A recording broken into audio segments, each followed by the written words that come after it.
நேற்றும் என்று மாறாதவரே மது சோதரம் சோதரம் சோதரம் ஆண்டவரே. ஹalleluya கர்த்தாவே மது சோதரம் சோதரம் சோதரம் சோதரம். நாங்கள் இந்த அருமையான பொழுதிலே நாங்கள் யாவரும் ஒருமனப்பட்டவர்களாக இந்த நேரத்திலே நாங்கள் காத்திருக்கிற வேளையிலே எங்களோடு மீண்டுமாக இந்த சமூகத்துக்கு வந்திருக்கிற சௌரன் டேனியல் இந்த வார்த்தைக்காக அங்கே ஒரு விசை அங்கே ஒரு ஜெபத்தை அவர் ஏறெடுப்பார். ஆமென்.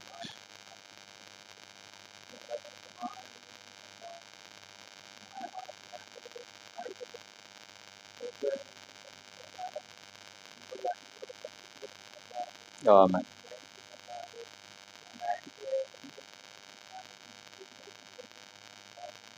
ஆமென்.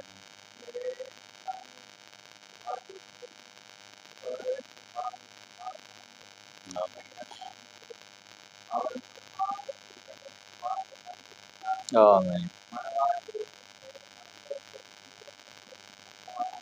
ஆமென்.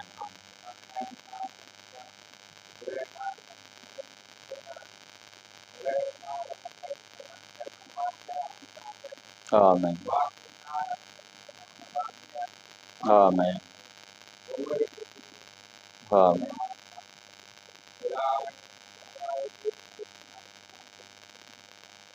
ஆமென். ஆமென்.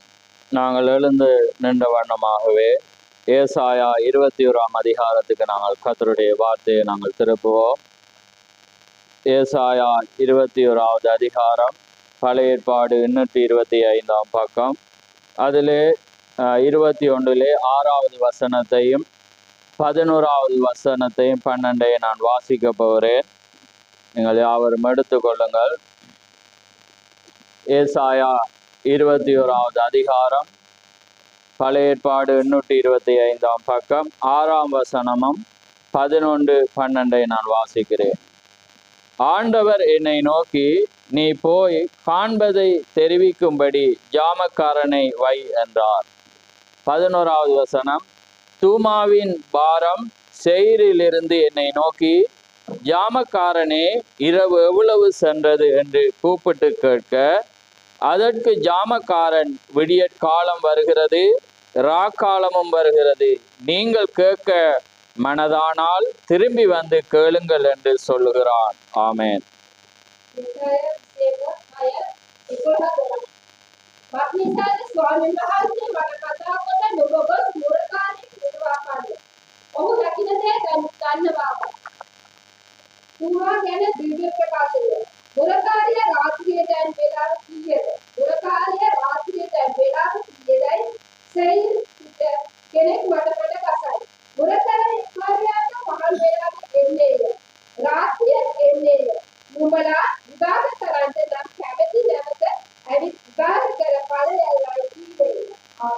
ஆமென். ஆமென். யாவரும் அமர்ந்திருங்கள்.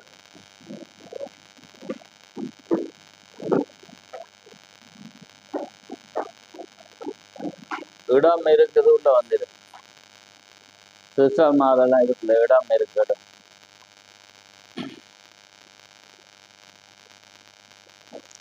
கர்த்தருடைய பரிசுத்த நாமம் மகிமைப்படுவதாக. ஆமென். மீண்டுமாக உங்களை காண கொடுத்த அந்த கிருபைக்காக தேவனுக்கு நான் நன்றியை தெரிவிக்கிறேன். அதே போல அருமையான சௌரன் டேனியலையும் மீண்டுமாக தேவனுடைய சமூகத்திலே காண கொடுத்த அந்த மேலான அந்த கிருபைக்காக கர்த்தருக்கு நான் நன்றியை தெரிவிக்கிறேன். ஆமென்.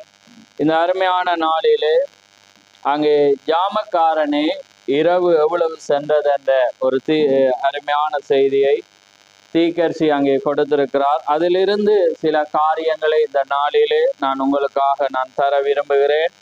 குறைவாக உங்களை சிந்திக்கத்தக்கதாக இந்த நேரத்திலே நான் உங்களுக்காக அதை கொடுக்க விரும்புகிறேன். ஆமென். ஏனென்றால் இந்த நாட்களிலே தேவன் தம்முடைய ஜனத்தோடு வார்த்தையோடு அவர் இடைப்படுகிற தேவன். ஆமென். அங்கே வார்த்தை தான் அங்கே தேவனாயிருக்கிறார் என்பதை நாங்கள் அறிந்திருக்கிறோம். தேவன் தம்முடைய மனவாட்டியை வார்த்தையினாலே அவர் அலங்கரிக்கிற தேவன். ஆமென். அந்த வார்த்தை அந்த ஜாமக்காரனை தேவன் வைத்ததன் நோக்கம், தேவன் தீக்கர்சியலை ஜாமக்காரனாக அழைக்கிறார். அது மாத்திரமல்ல, அதுக்கு மேலாக ஒரு தேவன் நம்முடைய ஜாமக்காரராக இருக்கிறார். இந்த நாளிலே தேவன் பரிசுத்த ஆவியை ஒரு ஜாமக்காரனாக அவர் தேவன் வைத்த தேவனாயிருக்கிறார். ஆமென். அதனால தான் தேவன் தன்னுடைய ஜனத்தை தேவன் ஆயத்தப்படுத்தும்படியாக தேவன் இந்த நாளிலே தேவன் ஒரு செய்தியை அனுப்பியிருக்கிறார். அந்த செய்தி தான் எங்களை ஆயத்தப்படுத்த முடியும் என்று நாங்கள் அறிந்திருக்கிறோம். எங்களுடைய பலமோ எங்களுடைய கோட்பாடோ எங்களுடைய திறமையோ அல்ல, தேவனுடைய வார்த்தை அந்த செய்தி எங்களை மாற்ற முடியும் என்று நாங்கள் அறிந்திருக்கிறோம். ஏனென்றால் எப்பொழுதும் அங்கே தீக்கர் சொல்லுகிற வேளையிலே அங்கே பரிசுத்த ஆவி அங்கே அதை என்ன செய்யும், அங்கே வார்த்தை அங்கே விசுவாசத்தை குறித்தும் நீதியை குறித்தும் நியாய தீர்ப்பை குறித்தும், அது முதலாவது விசுவாசத்தை குறித்து, அதுக்கு பிற்பாடு தேவனுடைய வார்த்தையை குறித்து, நீதி என்றால் தேவனுடைய வார்த்தை, அதுக்கு பிற்பாடு அது வரப்போகிற நியாய தீர்ப்பை குறித்து அது பேசுறதா இருக்கிறது. அதே போலதான் தேவன் இன்றைக்கு ஜாமக்காரரை வைத்து தேவன் தன்னுடைய ஜனங்களை தேவன் எச்சரிக்கிற தேவன். அந்த எச்சரிப்பை நாங்கள் காண தவறுகிற வேளையிலே நாங்கள் இழக்கப்பட்டு போவோம். ஏனென்றால் தேவன் எப்பொழுதும் ஒரு எச்சரிப்பை கொடுக்காமல் தேவன் எப்பொழுதும் தண்டிக்கிற தேவன் அல்ல. ஆமென். அதனாலே தேவன் அந்த ஏசாயா கண்ட அந்த எச்சரிப்பை அந்த நாளிலே ஜனங்கள் எப்படி காண தவறினான், அந்த காண தவறினது நிமித்தம் அந்த தேசத்துக்கு எப்படி அழிவு வந்தது என்பதை நாங்கள் பார்க்கிறோம். அப்ப அதனால தீக்கர் சொல்லி முதலாவது அந்த ஜாமக்காரனை குறித்து நீங்கள் அறிய வேண்டும் என்றால் தீக்கர் சொல்றேர், அந்த ஜாமக்காரனுடைய இயல்பை குறித்து அவர் சொல்றேர், அவன் எப்படிப்பட்டவனாக அங்கே இருக்க வேண்டும். பாருங்க, பழைய ஏற்பாடிலே அந்த ஜாமக்காரனின் கடமைகள் என்னவெனில் அவன் முதலாவது தேர்ந்தெடுக்கப்பட்ட ஒரு மனிதனா இருக்க வேண்டும். ஆமென். அவன் தேவனால உறுதிப்படுத்தப்பட்ட ஒரு மனிதன். அதே போல தேவன் ஒரு தீர்க்கதரிசி அனுப்பும் போது தேவன் தெரிந்தெடுத்து முதலாவது அவர் உறுதிப்படுத்தின தேவனாயிருக்கிறார். ஆமென். அவர் உறுதிப்படுத்தாமல் எதையும் அவர் செய்கிற தேவன் அல்ல. அதே நேரத்துல பாருங்க, அந்த வானத்தில் உள்ள கோள்களை குறித்து எச்சரிப்பு செய்யும் மனிதனாக அவன் இருக்க வேண்டும். ஏனென்றால் அந்த காலத்துல நவீனம் இல்லை. அப்ப அவன் முதலாவது அந்த கோள்களை குறித்தும் நட்சத்திரங்களை குறித்தும் ஒவ்வொரு காரியங்களை குறித்தும் அவன் அறிந்தவனாக இருக்கவன். ஏனென்றால் நேரத்தையோ அல்லது காலத்தையோ கணிக்க வேண்டும் என்றால் அவன் கோள்களை குறித்து அறிந்திருக்கவன். ஏன்னா எப்பொழுதும் தேவனுடைய அந்த ஒழுங்குகள் எப்பயுமே நட்சத்திரங்கள் தேவனுடைய ஒழுங்குகளே கடந்து செல்கிற ஒன்றாயிருக்கிறது. ஆனால் தீக்கர் சொல்றார், மனிதன் மாத்திரம்தான் தேவனுடைய ஒழுங்கை விட்டு கடந்து போனவனாயிருக்கிறான். ஆனால் தேவனால் சிருஷ்டிக்கப்பட்ட ஒவ்வொன்றும் தேவனுடைய கடமையின் பாதையில் இன்று வரை அது ஓடிக்கொண்டிருக்கிறது. ஆமென். அதே நேரத்துல பாருங்க, ஜனங்களின் துல்லியமான நேரத்தை சொல்லும்படி நட்சத்திரங்கள் எங்கே தொங்கிக் கொண்டிருக்கிற என்பதையும் அவன் என்ன செய்யணும், அறிந்திருக்க வேண்டும். தூங்க முடியாமல் இளைப்பாறுதல் அற்று சோர்வெந்து இருக்கிற அநேகர் ஒரு கால் வெளியே கோபுரத்தில் இருக்கிற ஜாமக்காரனை பார்த்து, ஜாமக்காரனே, இரவு எவ்வளவு சென்றது என்ற வார்த்தையை சத்தமிட்டு கேட்கும் போது அவன் நட்சத்திரங்களை உற்று பார்த்து இன்ன நேரம் என்று அவன் சொல்ல கூடிய ஒரு மனிதனாய் இருக்க வேண்டும். ஆமென். அதே நேரத்துல பாருங்க, மேலும் ஜாமக்காரன் எல்லா நேரமும் பணியில் இருக்க வேண்டியதாயிருந்தது. நெருங்கி வரும் ஆபத்தை குறித்து அவன் ஜனங்களை எச்சரிக்கை செய்ய வேண்டியவனாயிருக்கிறான். ஆமென். ஏனென்றால் அது உங்களுக்கு தெரியும், அந்த தேசத்திலே அந்த போர்டர்ல உயரமான கட்டிடம், அந்த உயரமான ஒரு கட்டிட கோபுரத்துல தான் அவனை நிறுத்தி வைப்பாங்க. தூர இருந்து வருகிற ஒவ்வொன்றையும் அவன் அறிந்தவனாயிருக்கிறான். ஏனென்றால் இந்த ஜனங்களை விட அவன் உயரமான ஒரு இடத்திலே இருப்பதினாலே அவனுக்கு மாத்திரம்தான் அந்த எச்சரிப்பை அவன் அறிந்தவனாயிருப்பேன். அவன் உயரத்தில் இருக்கிறான். இன்னொரு மனிதன் அந்த உயரத்திலே அதை காண வேண்டுமென்றா இன்னொரு மனிதன் அந்த இடத்துக்கு ஏறவன். அதான் தீக்கர் சொல்லி அந்த மனிதனை தேவனே தெரிந்தெடுத்த மனிதனாயிருக்கிறான். அதே போலதான் தேவன் தீர்க்கதரிசியை கழுகுக்கு ஒப்பிடுகிறார். அவரால் மாத்திரம்தான் வரப்போகிற ஒவ்வொன்றையும் அவர் அறிந்தவராயிருக்கிறார். அதே போலதான் தேவன் சொல்றார், தேவனுடைய ஒவ்வொரு காரியங்களையும் பரிசுத்த ஆவியினாலே உணரத்தக்கதாக தேவன் அந்த பரிசுத்த ஆவியை அனுப்பினார். அது இருக்கிறதுபடினாலதான் தேவனுடைய வார்த்தை ஒவ்வொரு மனிதனை அது எச்சரிக்கிறதா இருக்கிறது. அவன் எச்சரிக்கிற வேளையிலே அங்கே நாங்கள் எழுதி வைத்த வசனம் மாறி, நீங்கள் ஆதி முதலாய் என்னோடு இருக்கிறபடினால் எனக்கு சாட்சியலாய் இருப்பீர்கள். அப்ப ஆதி முதலாய் தேவனுடைய வார்த்தை ஒரு மனிதனுக்குள்ளாக இருக்குமானால் அந்த வார்த்தை வருகிற வேளையில் அவன் தானாகவே அந்த எச்சரிப்பை பெறுவான். ஏனென்றால் அது இயல்பாகவே அது அங்கே வடிவமைக்கப்பட்ட ஒன்றாயிருக்கிறது. அதுதான் தேவனுடைய காரியம். அதனாலதான் அந்த நாளுக்குரிய அந்த வார்த்தையை அந்த ஜனங்கள் மாத்திரம்தான் என்ன செய்வார்கள், எதிர்நோக்கி கொண்டிருப்பார். அதனால்தான் திகழ் சொல்ல, அதே போலதான் அந்த ஜாமக்காரன் அங்கே சொல்லுகிற வேளையிலே யார் அதுக்கு பதறுவார்கள், யார் பயப்படுவார்கள் என்றால் அந்த காலத்தை குறித்து அந்த ஜாமக்காரனுடைய செய்தியை அறிந்திருந்தவர்கள் மாத்திரமே.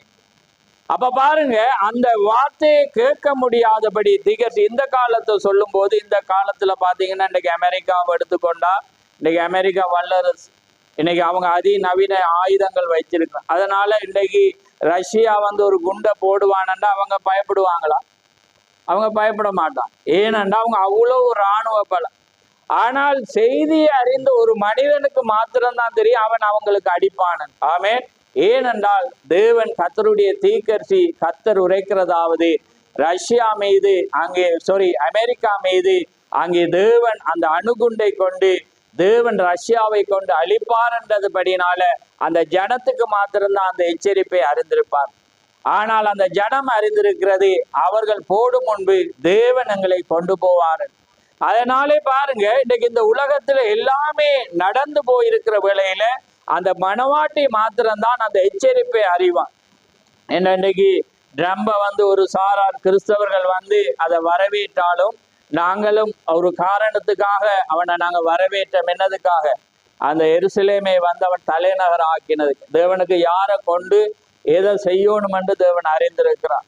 கோரேசை கொண்டு எப்படி ஆலயத்தை கட்டினாரோ, பார்வனை கொண்டு எப்படி அடிமைப்படுத்தினாரோ, யாரை கொண்டு யாரை செய்ய வேண்டும் என்பதை தேவன் அறிந்திருக்கிறார். ஏன்னா ஒரு முரட்டாட்டம் உள்ள ஒரு மனிதன், யாருக்குமே பயப்பட மாட்டான், யாருக்கும் ஒரு அஞ்சாத மனிதன். நீங்க உக்ரைன் ஜனாதிபதியோடு அவன் பேசினதை பார்த்தீங்கன்னா, அவன் ஒரு ஜனாதிபதி மாதிரி அவன் பேசி, ஒரு ரவுடித்தனமான ஒரு பேச்சை அவன் பேசி, நீ இப்படி செய்யாட்டி நான் எப்படி செய்வேன்.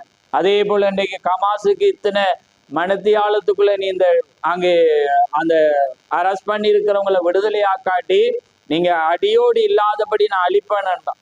ஏன்னா தேவனுக்கு தெரியும். அப்ப இந்த செய்தியை அங்கே கண்டு அந்த எச்சரிப்புக்கு யார் பயப்படுவார்கள் என்றால், காலமானது நெருங்குகிறது என்பதை யார் அறிவார்கள் என்றால் தேவனுடைய வார்த்தையை அறிந்தவர்கள் மாத்திரம். ஏனென்றால் அவர்கள் எப்பொழுதும் செய்தியாளனை நோக்கி கொண்டிருப்பார்கள். செய்தியாளன் முன்னதாகவே அவன் அறிந்தவனா இருக்க. அதனாலதான் அந்த எச்சரிப்பை அந்த ஜனம் மாத்திரம்தான் அது கேட்கும் என்று தீர்க்கதரிசி சொல். அதே போலதான் தேவனால வழி நடத்தப்பட்டு தேவனால் நடத்தப்படுற ஒவ்வொரு மனிதர்களையும் தேவன் அங்கே எச்சரித்து கொண்டு வரத்தக்கதாக ஒரு இயல்பை தேவன் வைத்திருக்கிறார்.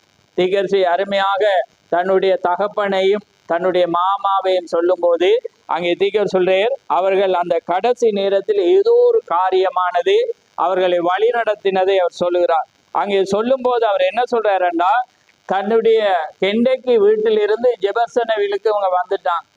ஆனா தகப்பன் தன்னுடைய மரணம் நெருங்கிறதை ஏதோ ஒரு வழியில அறிந்தபடினால அவர் என்ன செய்யறாருன்னா, தான் கெண்டைக்கு போய் தன்னுடைய அன்பார்ந்த ஒவ்வொருவரையும் பார்க்க வேண்டும் என்று அவர் ஏதோ ஒன்றை நாளே வழி நடத்தப்பட்டார் என்று தீர்க்கதரிசி சொல்ற. அந்த இடத்துக்கு அவர் போய் என்ன செய்யற, அன்பார்ந்தவர்களை கண்டார், பேசினார், ஒவ்வொரு காரியங்களை பேசி அங்கே அதுக்கு பிற்பாடு அவர் என்ன செய்யறாருண்டா, அங்க வருகிற வேளையில ஒரு சவரன் அவர் காண தவறி. ஆனா தீர்க்கதரிசி சொல்ற ஏதோ ஒரு காரியம் அந்த சவனுக்குள்ளாக அங்கு எச்சரிக்கப்பட்டு அந்த சௌரன் அந்த தகப்பனை சந்திக்கிறார். ஜெபர்சனியாவில் அவரை சந்தித்து அவங்க 2 பேரும் தங்களுடைய அன்பார்ந்த பல நினைவுகளை பேசி கொண்டிருக்கிற வேளையில அந்த நேரமே அவர் மரித்து போனார். அப்ப தீர்க்கதரிசி சொல்றேன், ஏதோ ஒரு காரியமானது தன்னுடைய அந்த நினைவானது ஏதோ ஒன்று வழியானது அவர்களை எச்சரிக்கிறதை தீர்க்கதரிசி சொல்றார். அதே போலதான் தேவனுடைய மனிதர்கள் எந்த நிலையில இருந்தாலும் தேவன் அவருக்குள்ளாக அங்கே பரிசுத்த ஆவியை கொண்டு பேசும்போது அவர்கள் தேவனுடைய பக்கத்திலே அவர்கள் வழி நடத்தப்படுகிறவர். ஏனென்றால் அவர்கள் அல்ல, அவர்களுக்குள்ளாக இருக்கிற ஏதோ ஒன்று. ஆமென். அதுதான் தேவன் வைத்த அந்த வித்தா இருக்கிறது. அந்த காரியமானது ஏதோ ஒரு எச்சரிப்பினாலே அவங்க வழி நடத்தப்படுறாங்க. அந்த எச்சரிப்பு அதான் ஒரு பயமானது. நீங்கள் எப்படிப்பட்ட ஒரு மனிதனா இருந்தாலும் தேவனுடைய காரியத்தை எச்சரிப்பை கேட்கும் போது ஒரு பயமானது வருமானால் அது ஆசீர்வதிக்கப்பட உண்டாயிருக்கு. ஏனென்றால் அங்கே தேவனுக்கு பயப்படுகிற பயம் அது உங்களுக்குள்ளாக இருக்கிறபடினால. இல்லாட்டி நீங்க என்ன செய்வீங்க? அசட்டை பண்ணப்பட்டு ஒரு தாழ்மையுடைய காரியத்தை நீங்க காண தவறு. ஏன்னா எப்பயுமே ஜனங்கள் வந்து அந்த எளிமை திக சொல்ற, நீங்க எப்பொழுதும் எளிமையை நோக்கி பாருங்க. ஏன்னா எளிமையில ஒன்றிலே தேவன் அங்கே வெளிப்படுகிற தேவனா இருக்கிறார். ஒரு எளிமை நடக்குமானால் அந்த எளிமையை நோக்கி பார்த்து கொண்டிருங்கள். ஏனென்றால் அந்த எளிமையிலே ஏதோ ஒன்றை தேவன் செய்ய போகிறார். அதனாலதான் தேவன் அந்த எளிமையை தான் இன்றைக்கு ஜனங்கள் என்ன செய்யறாங்கன்னா காண தவறுதான். எளிமையை காண தவறும் போது அந்த காரியத்தையே அவங்க காணத்தான். ஏன்னா அந்த காரியமானது அந்த வண்ணமாக லவோதிக்கா இருக்கும் என்று தேவனுடைய வார்த்தை சொல்லுகிறது. ஆமே. ஏனென்றால் லவோதிக்கா என்றால் மக்களின் உரிமை, பீப்புள் ரைட்ஸ் என்று தீர்க்க, அதாவது ஹியூமன் ரைட், மக்களின் உரிமை. அப்ப அதனால அந்த ஜனங்கள் அந்த உரிமையை குறித்து யாரும் அங்கே அதிகாரம் செலுத்த அவங்க விரும்ப மாட்டாங்க. தேவன் வைத்த வழிமுறையில அவங்க நடக்க அவங்க விரும்ப மாட்டாங்க. இவர் எங்களுக்கு என்ன சொல்லுகிற ஒரு காரியத்துல அந்த சுயாதீனமாக நடக்க விரும்புறான். ஆனா ஒரு மனவாட்டிக்கு தேவன் சுயாதீனத்தை வைத்திருக்கிறேன். ஆனா அந்த சுயாதீனத்தின்படி நடத்த தேவன் பரிசுத்த ஆவியை வைத்திருக்கு. அங்கதான் அவங்க காணத்தர. ஏன்னா அந்த பரிசுத்த ஆவியானது எப்பயுமே வார்த்தையை சுட்டி காட்டும். உங்களை அடக்காது விளக்கிடாது. அந்த வார்த்தையின்படி நடங்க நடங்க என்பது வழிகாட்டு. ஆமே. அதுதான் தேவன் அங்கே வைக்கிறது. அப்ப அதனால பாருங்க அந்த எளிமையான ஒன்று. ஏன்னா மனவாட்டியானவள் தேவனுடைய வார்த்தையின்படியே உருவாக்கப்பட்டவள். அவள் வார்த்தைக்காகவே அவள் என்ன செய்யப்பட்டால் அங்கே அவர் அழைக்கப்பட்ட ஒன்றா இருக்கிறார்.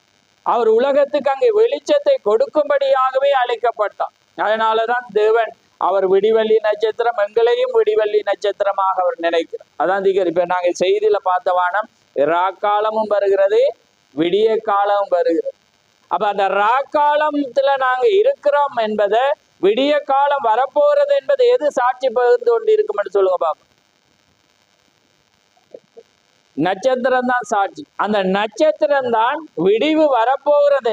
அந்த விடிவெள்ளி நட்சத்திரம், அந்த நட்சத்திரங்கள் வந்து எதனாலே ஒளி கொடுத்து கொண்டிருக்கிறது? சூரியனால. அப்ப அந்த சூரியன் வர மட்டும் யார் பிரகாசமாய் இருக்கும் என்று அதிக சொல்லி, நட்சத்திரம் தான் பிரகாசமாயிரு. நட்சத்திரம் தான் பிரகாசித்து கொண்டிருக்கு. அதே போலதான் அதிக சொல்லி அந்த இருளின் காலம். ஏன்னா இரவு வந்தது, இரவும் வருகிறது, விடியல் காலமும் வருகிறது. அப்ப அந்த இரவுல பாருங்க முழு உலகமும் இருளாக இருக்கும். ஆனா யார் ஒளிந்து கொண்டிருப்பாங்கன்னு சொல்லுங்க? நட்சத்திரம் மாத்திரம். அதனாலதான் தேவன் தீர்க்கதரிசி தேவன் வார்த்தையை சொன்ன, என்ன, நீங்க உலகத்துக்கு வெளிச்சமாயிருக்கிறீங்க, மலையினுள்ள பட்டணம் மறைந்திருக்கிறார். அப்ப இன்றைக்கு இருள் காலம், இன்றைக்கு இருளின் காலத்துல நாங்க வாழ்கிறோம். ஆனா நீங்க நான் இந்த காலத்தால இருளா இருக்கிறேன் என்று நீங்க சொல்லலாம். நீங்க நட்சத்திரமாயிருந்தா நீங்க ஜொலித்து கொண்டுதான் இருப்பீங்க. அதான் எவ்வளவு இருளா இருக்கிறதோ அவ்வளவு வெளிச்சமாக நட்சத்திரம் இருக்கு. ஓமா இல்லையான்னு சொல்லு. ஏனென்றா அந்த இருளில நட்சத்திரங்கள் பிரகாசித்து கொண்டிருப்பார். அப்ப அதே போலதான் தேவனுடைய மனிதர்களும் இந்த காலத்தை குறித்து, அதனாலதான் நான் இப்படி இருக்கிறேன்னு நீங்க சொல்லலாம். ஏனென்றா நீங்க, ஏன்னா இது ராக்காலம், ஏன்னா விடிய காலம் வரப்போது அதனுடைய வருகையாயிருக்கிறது. தேவன் இப்பொழுது ரகசியமாய் வந்து கடந்து போனார். ஆனா இப்ப பகிரங்கமாக வருகிற வேளையில மனவாட்டியானவள் சத்தத்துக்கு போகிறான். அந்த விடிவு அங்கே மனவாட்டிக்கு இந்த பூமியில இருந்து ஒரு விடிவு வரப்போகுது. ஆனால் இந்த ராக்காலத்துல ஒரு சாரார் மட்டும் வெளிச்சத்தை கொடுத்து கொண்டிருப்பாங்க. அது மனவாட்டி மாத்திரம். அதான் ராக்காலமும் வருகிறது, விடிய ராக்காலம் விடிவ வரப்போறது என்று எச்சரிக்கிறது. நாங்க ராக்காலத்துல இருக்கிறோம் என்பதை காண்பித்து கொண்டிருக்கிறது நட்சத்திரமா இருக்கிறது. அப்ப அதனாலதான் பாருங்க இன்னைக்கு ஜனங்கள் வந்து தேவனுடைய வார்த்தையில அந்த எளிமையை மறைக்கிறாங்க. நாங்க யார்கிட்ட எதோ சொன்னாலும் நாங்க சரியாக இருக்கிறோம். இதுதான் ஒவ்வொரு மனிதனுடைய வேத பக்தியின் வேஷத்தை தரித்து அதனுடைய பலன். அப்ப பாருங்க அந்த எளிமை, அந்த எளிமையில தேவன் எப்படிப்பட்ட ஒரு காரியமாயிருந்தாலும் தேவன் அந்த தம்முடைய வார்த்தைக்கு வந்து ஒரு மரியாதையை அவர் எதிர்பார்க்கிறது.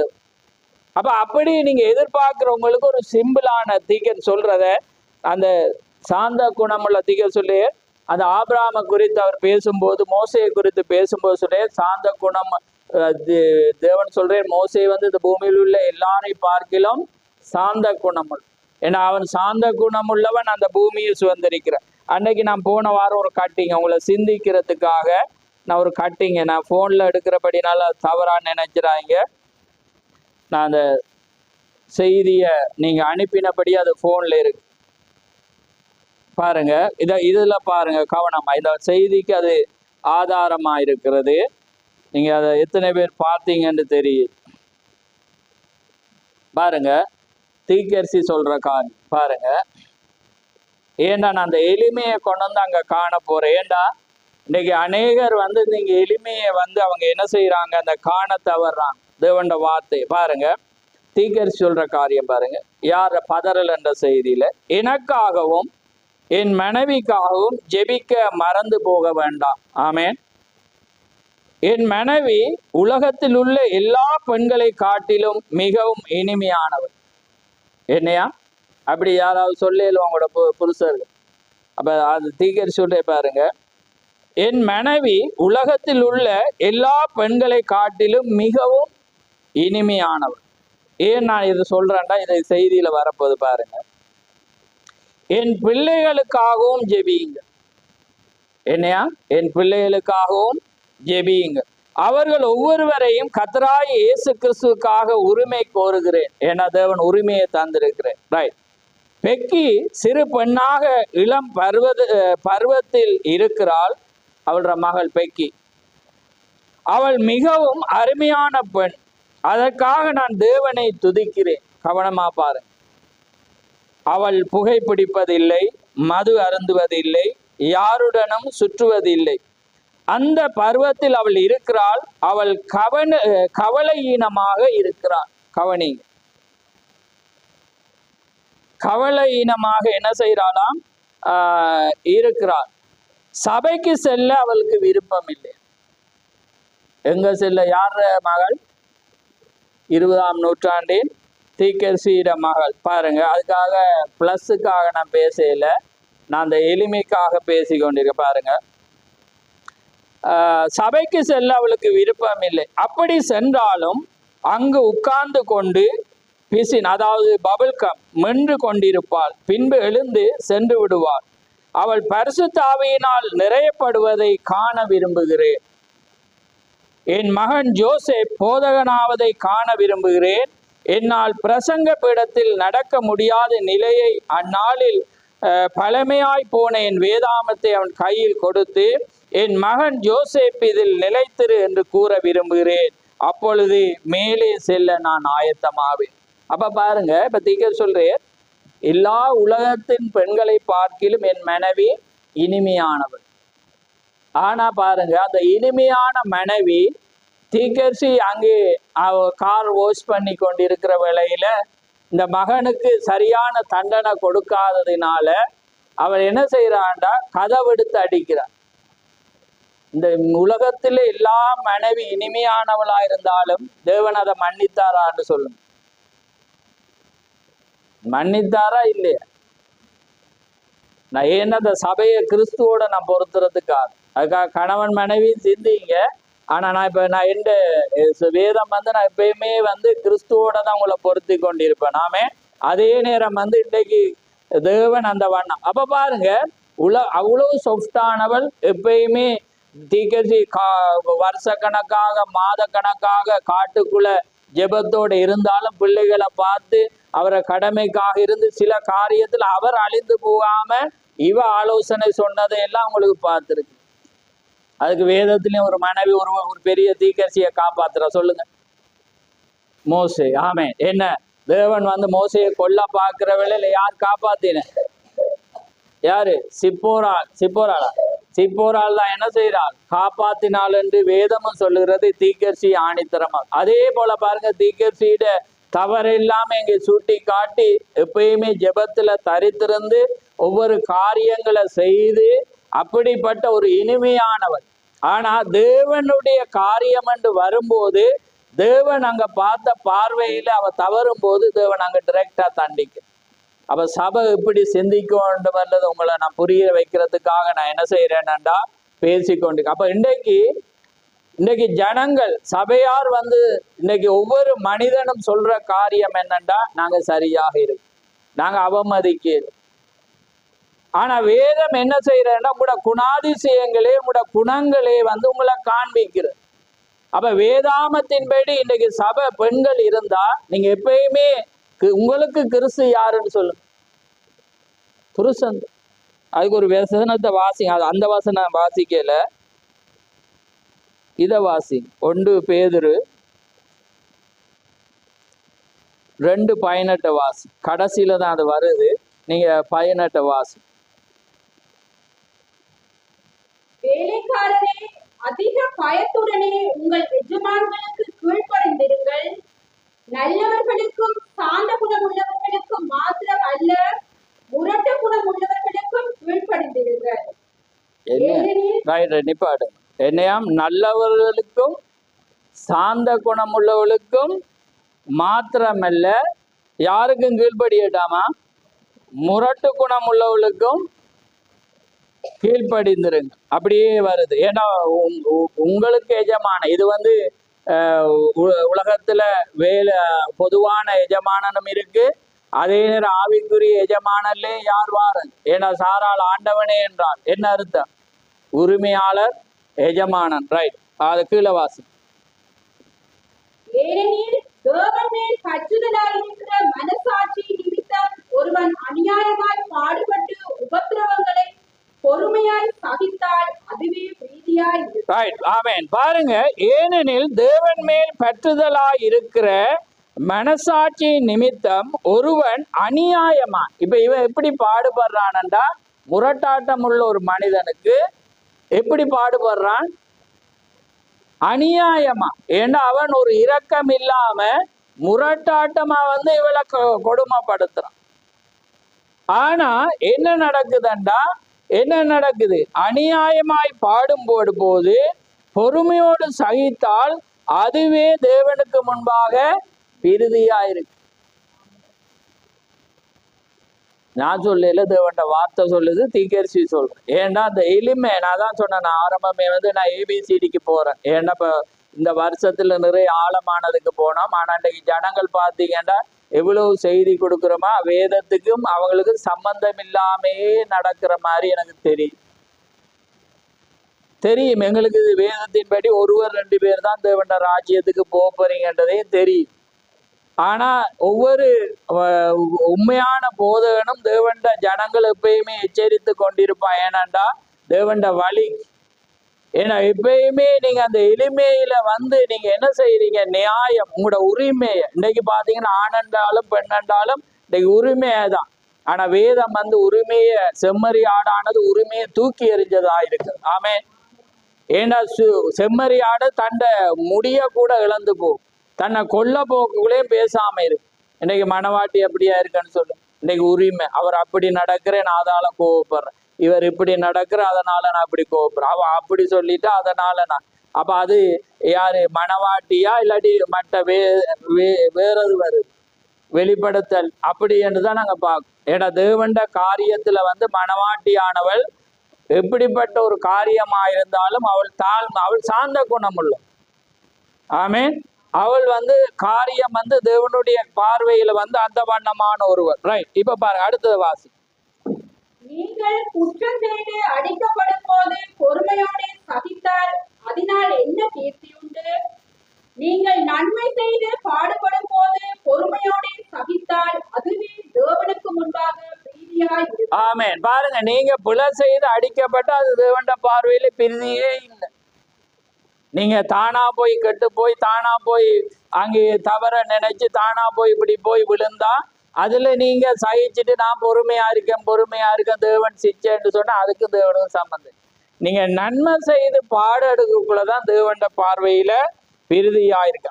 அடுத்தது, இதற்காக நீங்கள் அழைக்கப்பட்டு இருக்கிறீர்கள், ஏனெனில் கிறிஸ்துவும் உங்களுக்காக பாடுபட்டு நீங்கள் தம்முடைய அடிச்சுவடுகளை தொடர்ந்து வரும்படி உங்களுக்கு மாதிரியை பின்வைத்து போனார். ஆமென். இப்ப பாருங்க, இங்கதான் அடிச்சுவடு வருது. ஏன்னா மணவாட்டியானவள் மிஸ்ஸஸ் கிறிஸ்து, இயேசு கிறிஸ்து என்று தீக்கர் சொல்றேன். அது உங்களுக்கு தெரியும். ஏன்னா நீங்க இப்ப தேவனுக்குள்ளால நீங்க ஞானஸ்தானம் பெற்று நான் அவரை சொந்த இரட்சகராக ஏற்றுக்கொள்றேன்றக்குள்ளே நீங்க மிஸ்ஸஸ் ஆயிருவீங்க. அப்ப அவர் எப்படி பாடுபட்டார்? நன்மை செய்துதான் பாடுபட்டார், அவருக்கு தீமை வந்துச்சு. அப்ப அதே போலதான் அவருடைய என்ன சுவடாம்?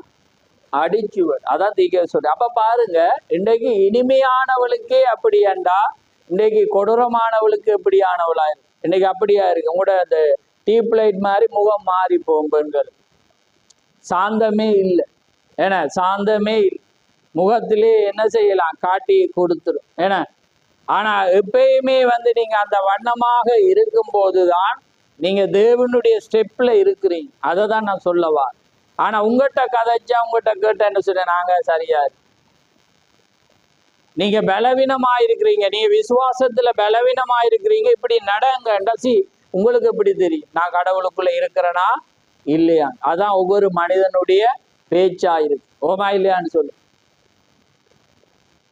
ஆனா நீங்க தேவனுக்குள்ள இருக்கிறீங்கண்டா தேவனோட வழியில நீங்க உணர்ந்துட்டீங்க, ஒரு பாட நீங்க அனுபவப்பட்டு உணர்ந்துட்டீங்கன்னா உங்களோட வாழ்க்கையே சேஞ்சா. நீங்க எப்பயுமே தாழ்மையா இருப்பீங்க, எப்பயுமே தேவனை நம்புவீங்க. இன்னுமே அறியாத திமிர் இருக்கு.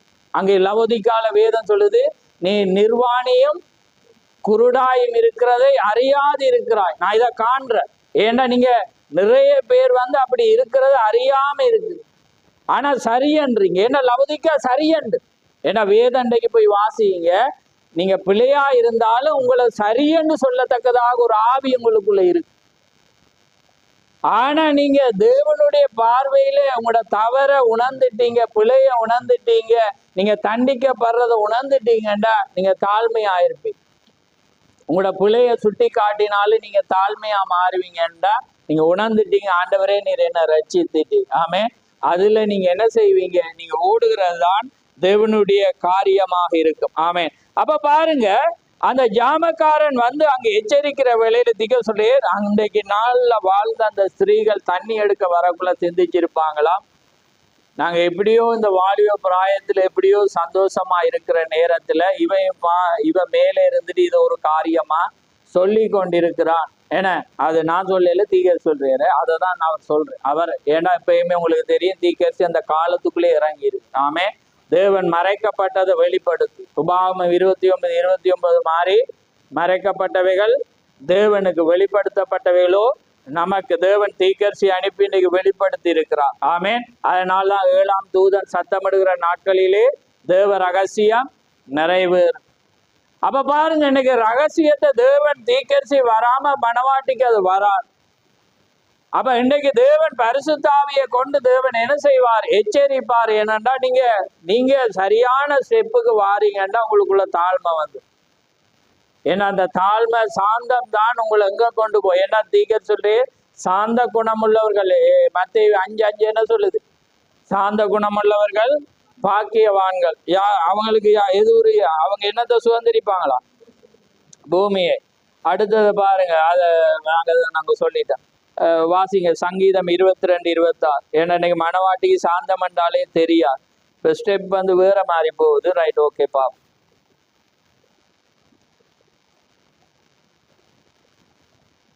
நான் சொல்றத வாசிங்க, நான் எழுதிட்டு வந்தேன். ஏன்னா தீக்கர்த்தி அந்த சொல்றேன். எங்க பாருங்க, தீக்கர்த்தி 57வது பந்தியில் பாருங்க, இன்னும் சரியாக சொன்னால் உங்களுக்கு இலவசமாய் கொடுக்கக்கூடிய உலகத்தில் எல்லா பணத்தை காட்டிலும் நான் தேவனுடைய சித்தத்தில் இருப்பேன். அந்த கடைசியான தீர்மானம் செய்யப்பட்ட உடனே கர்த்தருடைய தூதனானவர் ஆபிரகாமிடம் கிழக்கையும் மேற்கையும் வடக்கையும் தெற்கையும் நோக்கி பார், ஆபிரகாமே இவை அனைத்து முன்னுடையது என்றார். கீழே சொல்றார், சாந்த குணமுள்ளவர்கள் பாக்கியவான்கள், அவர்கள் பூமியை சுதந்திரித்துக் கொள்வது வேத வாக்கியம் நமக்கு கூறுகிறது. வாசிங்க 22:26 சங்கீதம். சாந்த குணமுள்ளவர்கள் புசித்து திருப்தி அடைவார்கள், கர்த்தரை தேடுகிறவர்கள் அவரை துதிப்பார்கள். ஆமே, ரைட். காண அடுத்த சங்கீதம் 25:9. சாந்த குணமுள்ளவர்களை நியாயத்திலே நடத்தி சாந்த குணமுள்ளவர்களுக்கு தமது வழியை போதிக்கிறார். ஆமே. ஆமென். சாந்த குணமுள்ளவர்களை தன்னுடைய நியாயத்திலே நடத்தி தம்முடைய வழியை என்ன செய்யறாரா? போதிக்கிறார். ரைட், அடுத்தது வாசிங்க. சங்கீதம் 37:11.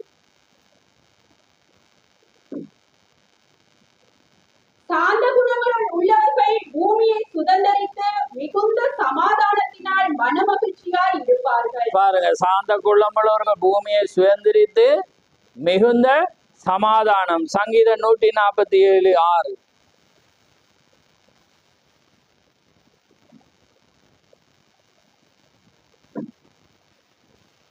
கர்த்தர் சாந்த குணமுள்ளவர்களை உயர்த்துகிறார், துன்மார்க்கரை தரைமட்டம் தாழ்த்துகிறார். ஆமென். சாந்த குணமுள்ளவர்களை என்ன செய்யறாரா?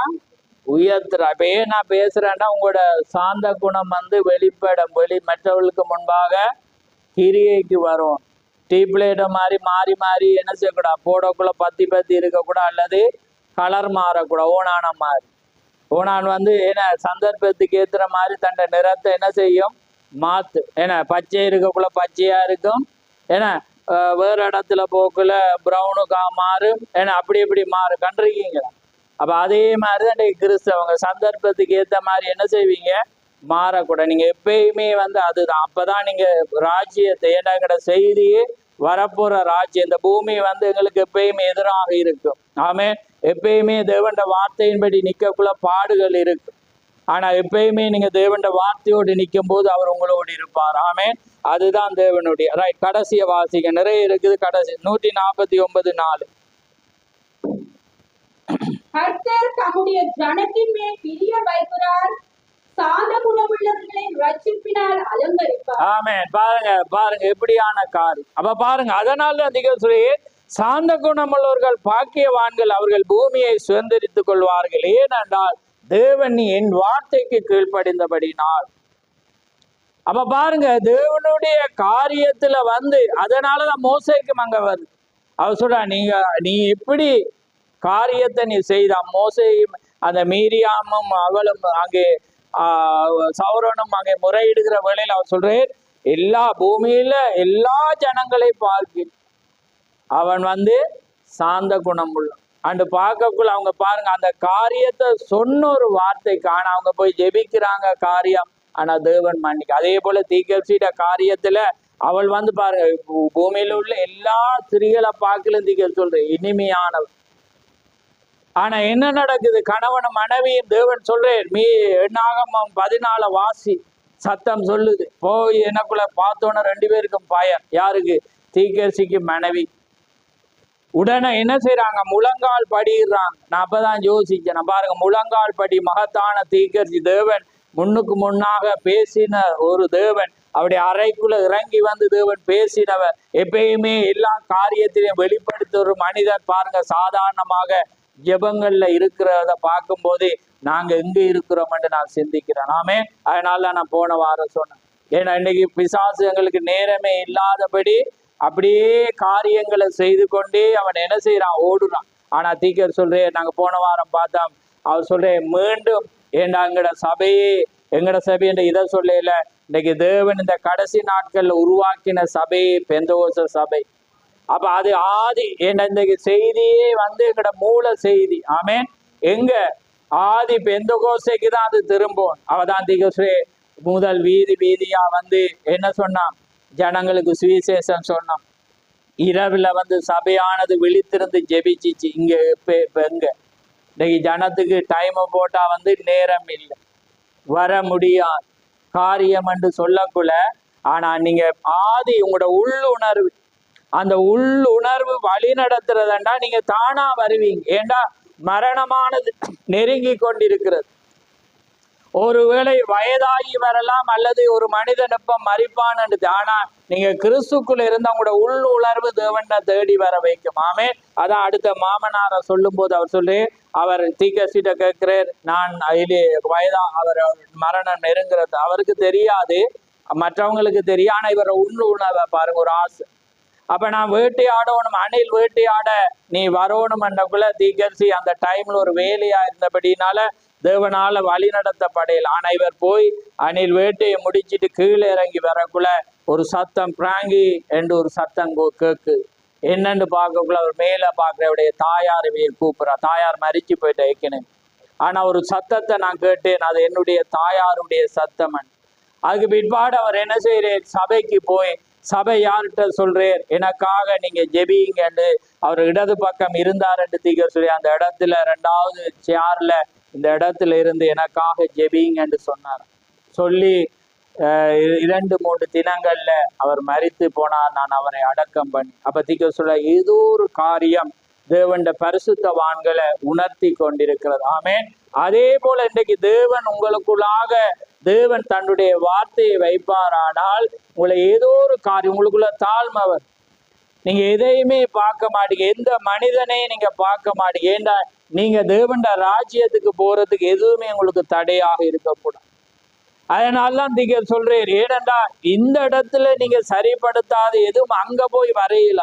உங்களுக்கு நான் செய்தி எடுத்தேன். என்ன, லாசரு ஐஸ்வர்யம் அவன் சொல்ற, ஆண்டவரே சவரண்ட போய் சொல்லுவேன், இனி போயிடலாம், அவன்கிட்ட இருந்து தண்ணி இனியலாது பிளவு. அப்ப அதான் நீங்க சொல்றீங்க, நீங்க சரிப்படுத்த வேண்டியது, தேவனுக்கு செய்ய வேண்டிய கடமை இங்கேயே செய்யப்பட வேண்டும். அப்ப அதனாலதான் பாருங்க, தீர்க்கதரிசி யார கொல்லுவன், யார நான் அடிப்பேன், யார நான் வெட்டுவேன் என்று சொன்னேரோ அங்கே பரிசுத்த ஆவி வரக்குள்ள அவனை தேடி போய் மன்னிப்பு கேட்டேன்டா கேட்காட்டி அங்க போய் கேட்கலாம். ஏன்னா அங்க நியாய தீர்ப்பு மாத்திரம்தான் அங்க வைக்கப்பட்டதா இருக்கு. ஆனா நீங்க கிறிஸ்து உங்களுக்குள்ள வந்தா தாழ்மை வரும், சாந்தம் வரும். நீங்க எல்லாமே அங்கே வருகிற வேளையில நீங்க விட்டு கொடுப்பீங்க. ஏன்னா நீங்க எப்பயுமே நன்மை செய்து நீங்க தீமை அனுபவிக்கும். இதுதான் சட்டம், வேதாம சட்டம். நாங்க அன்றைக்கு ஒரு வசனத்தை பார்த்தோம். தேவன் என்ன சொல்றேன், தேவனுடைய பரிபூர்ண சித்தம் என்னையா, நீங்க எப்பொழுதும் தேவனுக்கு சோஸ்திரம் செலுத்தி இருப்பதே தேவனுடைய பரிபூர்ண சித்தமாயிருக்கிறது. நீங்க எது நடந்தாலும் காய்ச்சல் வருதா, வலி வருதா, கேன்சர் வருதா, அல்லது கிட்னி ஃபெயிலியர் ஆகுதா, காச நோய் வருதா, ஆண்டவரே உமக்கு சோத்திரம், உமக்கு நன்றி. அத வேதம் சொல்லுது, நீ அதை தவிர உனக்கு தேவண்ட சித்தம் இல்லை. யோபுவை போல எது நடந்தாலும் ஆண்டவரே உமக்கு நன்றி, உமக்கு சோத்திரம், உனக்கு கூட இருக்கிற உன்னை எதிர்க்கிறான் ஆண்டவரே உமக்கு சோத்திரம். இவங்க இப்படி போயிட்டாங்கன்னு நீங்க கொடூரமா இருக்கக்கூடாது. ஏன்னா வேதம் சொல்லுது, பொல்லாத கரடு உள்ளவனுக்கு நீ சாந்தமாதான் இருக்கு, நீ கீழ்ப்படியும். ஏண்டா ஆனா எங்க நீங்க கீழ்ப்படியாம வரணுமெண்டா வேதாம சட்டம் வரக்குள்ள நீங்க யாருக்கும் கீழ்ப்படியது. புரியுதா உங்களுக்கு? மற்றபடி உங்களை அநியாயமா துன்பப்படுத்தினா, அநியாயமா உங்களை நடத்தினா நீங்க கீழ்ப்படியணும். வார்த்தைக்கு கீழ்ப்படுகிற நிமித்தம் உங்களோட குணாதிசயத்தை நீங்க என்ன செய்யணும். ஆனா இப்ப தேவண்ட காரியத்தை செய்யாத போகாத அதுக்கு எதிராக இரண்டா நீங்க வாழ்க்கையை இழந்தாவது வரவன். ஆமென். அதுதான் வேதம் சொல்லுது. என் நாமத்து நிமித்தம் என் வீட்டையாவது, தகப்பனையாவது, தாவியாவது, மனைவியாவது, யாரையாவது வந்து நீ பிரிச்சு எடுத்த நாளந்தனையாக, எத்தனையாவது மரத்திட்ட கூட்டி சொல்றனோ தெரியாது, எடுத்துக்கணும். எத்தனையந்தனையாவது ஆசீர்வதிப்பேன். 100 ஆமே 100 நான் என்ன செய்வேன். அப்ப நான் தான் குறையா சொல்லிட்டேன். ஆமே 4 100. அப்ப பாருங்க எப்படி தேவண்ட ஒரு காரியம். ஏனண்டா நான் சொல்லல, தேவண்ட வார்த்தை சொல்லுது. ஆமே தேவனுடைய வார்த்தை ஒன்றே சத்தியம். அப்ப பாருங்க, இது ரெண்டையும் நீங்க பிரிச்சு பாரு. ஏன்னா ராயனுடைய நீதி, தேவனுடைய நீதி, இதுக்கு மாத்திரம்தான் பிரிச்சு. அதுல மட்டும்தான் அது வரக்குள்ளதான் சட்டமே இல்லை. மட்டும்படி நீங்க பூமியில பிறந்தா தேவண்ட மனிதனா இருந்தாலும் நாட்டிட சட்டத்துக்கு நீங்க கீழ்ப்படியும். ஆனா அந்த நாட்டிட சட்டம் தேவனுடைய சட்டத்தோட புரசாயினா அது கலஸ். உங்களோட மரணம், உங்களோட உயிர் போனாலும் நீங்க தேவண்ட பக்கம்தான் நீங்க என்ன செய்யணும், நிக்கணும். இதுதான் சத்தியமாயிருக்கு. அதான் அந்த மனிதர்கள் கீழ்ப்படிஞ்சாங்க. ஆனா தேவண்ட சட்டத்துக்கு எதிராக வரக்குள்ள பாருங்க, அந்த கவர்மெண்ட் அந்த இடத்துல வந்து வேலை செய்தவங்களே அதுக்கு எதிராக நின்றாங்க. ஆமே தானியல். இல்லாட்டி நாங்க என்ன செய்வோம், நாங்க எதுவும் அறியாம நாங்க போய் நாங்க சொல்றதை சொல்றோம். உங்களோட பாணியில நான் சொல்றேன். நாங்க என்ன எப்படியோ எங்களுக்கு கவர்மெண்ட் வேலை கிடைச்சு, ஏன்னா நாங்க அவன்கிட்ட வேலை அவங்களுக்கு கீழ்படியே தானே வேணும். அப்படியா தானியல் கீழ்படி? ஏன்னா நீங்க தானியல் வந்து கவர்மெண்ட் வேலை, எஸ்ரா வந்து கவர்மெண்ட் வேலை. நீங்க யோசிப்பீங்க. ஏன்னா அதுக்கு பிற்பாடு யார், ஒவ்வொரு மனிதர்கள் வந்து என்ன செய்தாங்க அந்த ஸ்தானத்துல. நீங்க வேதத்தை போய் வாசிச்சு பாருங்க. அரசாங்கத்துக்கு கீழே அவங்க வேலை செய்தோம். தனியாருக்கு கீழே வேலை செஞ்சவங்க இருக்கு. அதான் வேதம் சொல்லுது, நீங்க எந்த யாருக்கு கீழே இருந்தாலும் தேவனண்ட வரக்குள்ள நீங்க தூக்கி போட்ட அதுதான் உங்களுக்கு ஆசீர்வாதம். அதை தான் தேவன் என்ன செய்வார், ரெட்டிப்பாவோ பன்மடங்காகவோ தேவன் என்ன செய்வார் செய்யுது. அப்ப அது சம்பளம் தருதுன்ட்டு தேவண்ட நீதிக்கு எதிராக இருந்தா நீங்க அதுக்கு கீழ்ப்படியணும். ஏன்னா தேவண்ட வார்த்தை அது யாரால, நான் சொல்றதால நாளைக்கு போய் உங்களால செய்ய, நீங்க தேவண்ட வார்த்தை உங்களுக்குள்ள இருந்து உங்களுக்குள்ள ஒரு பதறல் வந்தாது, ஐயோ காலம் நெருங்கிட்டு இனி காலம் செல்லாது, ஏன்னா நான் இந்த கடைசி நேரத்துல நான் இதை இழந்து போகக்கூடான்னு ஒரு பதறல் வந்தாதான் நீங்க அதை செய்வீங்க. காலத்தை குறித்து உங்களுக்கு நேரம் தெரியாம இருந்தா நீங்க செய்ய இன்னும் ஒரு 20 வருஷம் நான் பென்ஷன் ஆயினோன்னு செய்வோம், அல்லது வயதாயினோம். நிறைய பேர் அப்படிதான் சொன்னாங்க, ஏன்னா நாங்க வயசானோன்னு கத்திரிக்கா ஊழியம் செய்வோம், நாங்க வயசானோன்னு நாங்க அதை செய்வோம் இதை செய்வோம் எல்லாமே சொன்னாங்க. ஆனா இப்ப எங்க, ஏனண்டா அது ஆனா தேவன் ஒரு பதறலை கொண்டு வந்து அந்த காலத்தை அவர் எச்சரிப்பார். ஆனால் இன்றைக்கு உங்களோட காலத்தை குறித்து எச்சரிக்கிற ஒருவர் பரிசுத்தாவை மாத்திரம், அது மாத்திரம் தான். நீங்க எப்பயுமே செய்தியை வைத்து காலத்தை நோக்கி கொண்டிருப்பீங்க. ஏனண்டா அது மாத்திரம்தான் எங்களுக்கு எச்சரிப்பை. ஏண்டா காலம் நெருங்கிட்டு அந்த பாருங்க அத்திமரம் ஆனது துளிர்பட போக்குள்ள அது ஒரு தேசமாகி பூ பூத்து காத்து இன்றைக்கு யாருமே எதிர்க்க முடியாதபடி ஒரு காரியமாயிருக்கிறது. இன்றைக்கு வல்லரசு இருக்கலாம், அதிகாரங்கள் இருக்கலாம், எல்லாமே இருக்கலாம். இன்னைக்கு எல்லாமே உலகமே நடுங்கத்தக்கதா. ஏனண்டா நான் ஏன் அதை அடிக்கடி சொல்லக்குள்ள நான் பரவசம் அடைகிறேன்டா, அன்றைக்கு நீங்க தாவீதையோ நீங்க பழைய ஏற்பாடுல ஒவ்வொரு யுத்தம் பார்க்கல எப்படி பயம் இல்லாம இருந்தாங்களோ, இன்னைக்கு உங்களோட கண் முன்னால காணத்தக்கதாக ஒரு தேசம் பயம் இல்லாம இருக்கு. அன்னைக்கு பாருங்க 5 மாசத்துக்கு பிற்பாடு ஹமாஸோட தலைவர், ஹமாஸன ஹிஸ்புல்லாட தலைவர் பெரிய சுப்ரீம் லீடர் மறிச்சிட்டு 5 மாசம் அடக்க ஆராதனை செய்யாம பதுக்கி வச்சுட்டு 5 மாசத்துக்கு பிற்பாடு திரளான கூட்டத்தோட அவங்க அடக்க ஆராதனை செய்யறாங்க. அவங்களோட தேசத்துல என்ன நடக்குது பாருங்க. அங்கே சொல்ல எல்லா உலக நாட்டு தலைவர்கள் எல்லாமே அந்த அடக்க ஆராதனை நிக்கக்குள்ள பயமே இல்லாம ஒரு 50 ஃபிளைட் உள்ளுக்குள்ள ஊடுருவி பாருங்க, ஊடுருவி கீழால மேலால பக்கத்துல விளையாட்டை காட்டிட்டு போறான். எல்லாமே பார்த்துட்டு இருக்கான் இன்னொரு நாட்டுக்குள்ள. ஏனண்டா அவர் அடக்க ஆராதனை செய்யலாம், அவனுக்கு அடிச்சிருக்கலாம், அவன் அடிக்கல. என்னண்டா நாங்க யாருன்றதை நீ பார்க்கணும். ஆமே அவங்க பீதி கிளம்பிச்சு பாருங்க. எல்லா உலக தலைவர்கள் அங்க நிக்கிறான். ஏன்னா நாட்டின் சட்டத்துல இன்னொரு வரைபடத்துக்குள்ள இன்னொரு நாட்டுக்குள்ள அங்க போகலாம். உலக தலைவர்கள் இந்த தவறை பார்த்து கொண்டிருக்கிறாங்க. எல்லாரும் பயம் முடிச்சு இவன் 10 நிமிஷம் போட்டு வட்டம் அடைச்சு இவங்க அடக்க ஆராதனையை செஞ்சிட்டு இருக்காங்க மதப்படி. இவன் உள்ள ஊடுருவி விளையாட்டை காட்டி பெல்ட்டி அடிச்சு எல்லா விளையாட்டை காட்டிட்டு அப்படியே வந்த மாதிரி பயந்துட்டு நாங்க யாருன்னு நீ புரியோன்னு அவன் சொல்லிட்டு போயிட்டான். நான் ஏன் இதை சொல்றேன்டா, உலக நாடு அவங்க நினைக்க இல்லாத மாதிரி அவங்க அப்படி இருக்கிறாங்க. ஏண்டா அவங்க தேவனுக்கு மாத்திரம்தான் அவங்க பயம். ஆமே அவங்க ஏன் அன்னைக்கு இப்படி ஒரு நாடு செய்யலுமான்னு சிந்தி அவங்களோட அடக்க ஆராதனை அதுக்கு அவங்கள குழப்பலாம். அந்த காரியத்துல அவங்களோட பவர் அவங்க காண்பிச்சுட்டு போனாங்க. என்னண்டா அவங்க தான் அவனை அடிச்சு கொண்டாங்க. அந்த தரை மட்டத்துல அடியில இருந்தாங்க, துல்லியமா அடிச்சு அவ்வளவு. நான் இதை சொல்றேன்டா, இன்னைக்கு நீங்க ஆவிக்குரிய இஸ்ரவேல். ஆமே அன்றைக்கு மாமிசமான இஸ்ரவேல் எந்த எதிரிக்கும் எந்த விருத்தேசனம் இல்லாத எந்த பெலிசியனுக்கு அவங்க பயப்படையல். ஆமே இன்னைக்கு விருத்தேசனம் பெற்ற பரிசுத்தாவியை பெற்றிருந்தா நீங்க எதற்கு நீங்க பயப்படாதபடி நீங்க தேவண்ட வார்த்தைக்காக நீங்க துல்லியமா நிற்பீங்க, எதை குறிச்சும் பயப்பட மாட்டீங்க. ஏனண்டா உட நடுவில் ஒரு பெரியவர் இறங்கி வந்திருக்கிறார். ஆமே பலமுள்ள தூதன் இறங்கி உங்க நடுவில் இருக்கிறார். நீங்க யாருக்கும் பயப்பட மாட்டீங்க. இதை நான் வீர வசனமா பேசல, இது பரிசுத்தாவி உங்களுக்குள்ள இருந்தா நீங்க அந்த காரியத்துல நீங்க வழி நடத்தப்படுவீங்க. நீங்க ஏதோ ஒரு காரியத்துல இருக்கலாம். ஏன்னா எப்பயுமே நீங்க இப்ப சொல்ற ஜீவன் இருக்கிற இடத்துல அங்கே சூழ தவறு இருக்கும். இன்னைக்கு அநேகர் நீங்க அதை பார்ப்பீங்க. ஏன்னா தவறு இருக்கும், பிழை இருக்கும், காரியம் இருக்கு. ஆனா சொல்ற அங்கதான் தேவன் இருப்பேன்.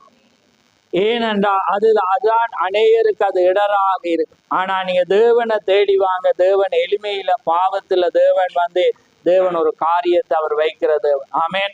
அதனாலதான் பாருங்க அந்த ஜாமக்காரனை நீங்க எப்பயுமே கவனிக்கணும். தேவன் இந்த காலத்துல தேவன் ஒரு எச்சரிப்பின் சத்தமாக தேவன் ஒரு தீர்க்கதரிசி அனுப்பினா. பாருங்க, விடியற் காலம் வருகிறது, ராக்காலம் வருது. அப்ப பாருங்க, இந்த விடியற் காலம் வரப்போறது என்பதை சாட்சி சொல்றது யாருண்டா?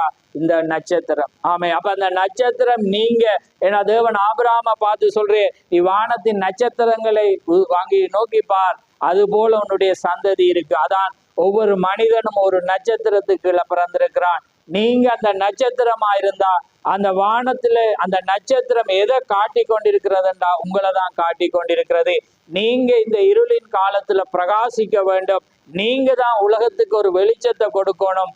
பகல் வரப்போகிறது, ஆமே, அது விடிய வரப்போகிறது என்பதை நீங்க தான் உலகத்துக்கு வெளிச்சம் கொடுக்க. ஆனா இன்னைக்கு வெளிச்சம் கொடுக்க முடியாதபடி நீங்க மங்கி போய் இருக்கிறீங்கடா. நீங்க தூசி சட்ட வேண்டிய நேரத்துக்கு வந்திருக்கிறீங்க. மேகமானது உங்களை மறைத்து கொண்டிருக்கிறது. ஆனால் அதை தள்ளி உங்களோட வெளிச்சத்தை நீங்க காண்பிக்க வேண்டிய நேரத்துல வந்து கொண்டிருக்கிறீங்க. அதனால நான் முடிக்க போறேன். ஏனென்றால் நான் ஒரு வேதனையில தான். ஏன்னா நீங்க எவ்வளவு ஒரு காரியம் எடுத்தாலும் அந்த செய்திக்கும் அதுக்கு சம்பந்தம் இல்லாதபடி நீங்க அநேகர் இருக்கும்போது அது ஒரு அதனாலதான் ஒரு எளிமையை குறித்து நான் பேசி கொண்டிருக்கிறேன். நீங்க சரி என்றக்குள்ள தேவன் அங்க தாழ்மையில இருக்கிறத நான் காண்பிச்சேன். அப்ப பாருங்க, தேவன் எவ்வளவு ஒரு உத்தமமான ஒரு பெண்ணாக இருந்தாலும் தேவன் பாருங்க அந்த காரியம் என்று வரக்குள்ள தேவன் வந்து அங்க தண்டிக்கிறத பாரு. ஏன்னா எப்பயுமே தேவன் தெரிந்து கொள்ளுதல தான் அங்கே நோக்கி பார்க்கிறேன். பிழையை அவர் எப்பயும் நோக்கி பார்க்கிறேன். ஆமேன். அதுக்காக பிழை செய்யறவன் அங்க போவான் என்று நான் சொல்ல வரையில, தேவன் அந்த தெரிந்து கொள்ளுதல் வந்த அந்த டைம்ல அவன் வருவான் என்பதை அவர் அறிந்திருக்கிறார். ஆமேன். அதனாலதான் பாருங்க எப்படிப்பட்ட காரியமா, ஏன்னா அவர் சபையோடு அந்த வண்ணமாக இடைக்கிறார். ஏன்னா எப்பயுமே ஸ்திரீகள் வந்து சபைக்கு அடையாளம். பாருங்க, நீங்க இன்னொரு காரியத்தை வாசிச்சு நாங்க முடிக்க போறோம். பாருங்க, ஆதியாமத்துக்கு திருப்பம். யார் நிமித்தம் தேவன் பாருங்க அங்க தண்டிக்கிறாரு.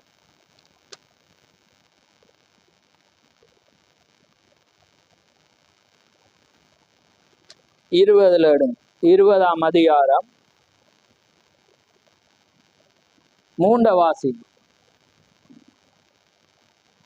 தேவன் இரவிலே அபிமெலேக்குக்கு சொப்பனத்திலே தோன்றி, நீ அழைப்பித்த ஸ்திரீ நிமித்தம் நீ செத்தாய். ஆமே, நீ அழைப்பித்த ஸ்திரீ நிமித்தம் செத்தாய். அப்படி அதே அதிகாரத்துல பாருங்க